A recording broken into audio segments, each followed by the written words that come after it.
আমি একটা জিনিস অনেক বিজনেস ওনারের মধ্যে দেখি, তারা সবকিছু নিজেরাই করতে চান। Content, marketing, sales, customer support, everything. সত্যি কথা হলো, এই অভ্যাসটা অনেক সময় বিজনেসটাকে আটকে রাখে। শুরুতে সবকিছু নিজে করাটা স্বাভাবিক, কিন্তু বিজনেস যখন বড় হতে থাকে, যদি প্রতিটা ছোট সিদ্ধান্ত, প্রতিটা ইমেইল, প্রতিটা রিপ্লাই আপনারই দিতে হয়, তাহলে আপনি বিজনেস চালাচ্ছেন না, বিজনেস আপনাকে চালাচ্ছে।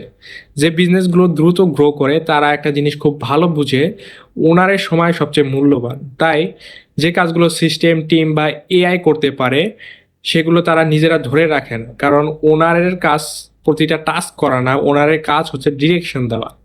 তাই আজ একটা ছোট এক্সারসাইজ করুন, আর সারাদিনে যে কাজগুলো আপনি করবেন সেগুলো লিখে রাখুন। তারপর দেখুন এর মধ্যে কোন কাজগুলো সত্যিই আপনাকে করতে হবে আর কোন কাজগুলো অন্য কাউকে বা এআই দিয়ে করানো যায়। অনেক সময় বিজনেস গ্রো করার প্রথম ধাপ হলো সবকিছু নিজে করা বন্ধ করা।